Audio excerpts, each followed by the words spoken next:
Hey guys, let's talk today about the Real Steel D130 Neck Knife. Now you saw before I did a review on the Real Steel Bushcraft Knife, and I really enjoyed that knife, so I decided to go out and buy the smaller counterpoint, the D130. So we'll go over the numbers real quick. Blade length 2.91 inches, overall length 5.28 inches, thickness of 4 millimeters, G10 handle scales, Kydex sheath, weight 1.98 ounces. Made in China, out of D2 tool steel, hardened to 59 and 61 HRC. So with that out of the way, let's talk about this bad boy. We'll do the sheaths first. Sheaths are always easy. So, all right. So what we have is a taco style Kydex sheath. Little drain hole right near the tip. Friction fit for retention. Comes with a little paracord lanyard.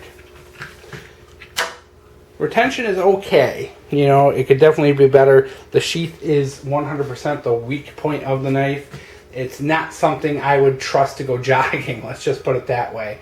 It fits. It hasn't fallen out yet. I've given it a couple good shakings, but, you know, still a little worried that over time that is going to loosen up and eventually will fall. But it is Kydex, so you can always warm it up with a hairdryer and pinch it tighter. So just wanted to put that out there as well. Or you could drill out one of those rivets and put a Chicago screw in there. Two options for you if you are a do-it-yourselfer. So I tried out the Bushcraft knife earlier in the summer, and I really liked it. They really did a good job with their D2 steel. It had really good edge retention. I was a little worried because whenever you get kind of a made in China high-end steel, it tends to fall flat, and it didn't. So it made me decide to go out and buy this guy, and I think I paid $34 for it. I think it was a little bit of a sale at a knife center. So as you can see, this has got a kind of interesting little profile to it. It's got some little cutouts on the top for your thumb, so you do have a very nice finger choil here, and you have jimping along the back to rest your thumb, or you can bring it up front. So if you are looking for a really kind of maybe a draw grip where you're drawing in, shaving something, that actually works kind of good because you can lay your thumb across that and use it to help push the knife in, and you also have that grip for when you're further back with the jimping there. Decent thickness on the blade. You can see it tapers pretty early, so it does have a pretty sharp, pointy tip. It is, I believe that would be a saber grind on that. And then you have your secondary grind there. Handle scales are held in with what looks like some kind of Chicago screw. So you can fix those or tighten those or take them off if you want. A little bit thick. I would love to see that handle be a hair thinner. And it comes with a little kind of finger lanyard there at the bottom. Very good feel in the hand. Like I said, you know, you can kind of get two grips on it. One is this kind of pull grip, which seems to work really good. I know you shouldn't cut towards yourself, but it does, you know, when you are shaving something or peeling something, come in handy. And then, of course, that main grip. You can get 3 fingers on this. And edge seems to be really good. This thing came very sharp out of the box. Kind of running out of the hair on the arm here because we've been doing a lot of reviews today.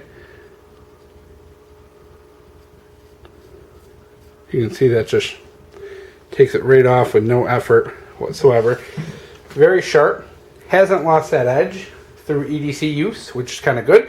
Usually, whenever I have something, you know, in my pocket or using it for EDC, generally it doesn't take long before it loses that hair shaving edge. This has maintained that for quite a bit. I've used it out in the garden, brought it to work with me, had it in my pocket, and the pocket's a good one, guys, because you get a lot of moisture from sweat, you know, so it can do a little micro corrosion on that edge. Yes, knives can dull in your pocket just due to, you know, corrosion from your own body sweat. So overall, it's got a very good, very ergonomic feel to it. It's pretty useful. It conceals very well. Overall, I think this is a really good multi-purpose small fixed blade. Number one, you can wear it around your neck as a neck knife, which automatically makes it great for camping, fishing, hiking, places like that when you need quick access to a knife. Also good in a defensive situation. You do have enough of a hold on it, sharp enough point, and a sharp enough edge where it could really make a nasty defensive edge. And also good for everyday EDC use. You know, it's D2 steel. Now, granted, this steel may not compare as well to a really, really good D2. But in the end, it performs better than VG10. You know, the VG10 Spydercos I have, it definitely holds an edge better than them. So that is one thing to note. So it is above that. I know D2 is kind of a weird steel. People either love it or hate it. It's known to be pretty tough to sharpen. So I did want to point that out as well. So I think this is a really good multi-use knife. It's a decent size, decent weight, conceals well. You know, I've carried it in my pocket. I've carried it, you know, around my neck, done a couple different things, no issues with it. Like I said, I haven't had any issues with it coming out of the sheath yet, but I do worry a little bit about that. I do fear it could happen, you know, through extended use. So overall, these Real Steel knives, I really do like them. You know, if you can afford, you know, a $100 Essie, go get a $100 Essie, you know. But if you want a decent knife in that $40, $50 price range that uses a better steel, this is a good option for you. You know, it's not going to be for everybody. There are going to be those people out there who really will not take anything less than S30 steel. And, you know, to each their own. But I know a lot of you guys are on a budget, and this does fit really well into a budget for those people who do want a fixed blade knife with that good edge. And the good thing is these knives are catching a little bit of traction.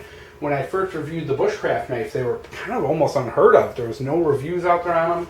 Most of the reviews are in Russian, and now a couple of the bigger channels have picked them up, and the name is getting out there that these are, you know, a fairly decent quality and fairly serviceable knife for the money. They're really not terrible. They are made in China, but a lot of the cost saving and bad steel issues that you get with Chinese knives just doesn't appear to be with this. You know, it may not be the best D2 on the market, but it's definitely better than 90% of the knives out there. And like I said, it does perform better than VG10 as far as holding an edge.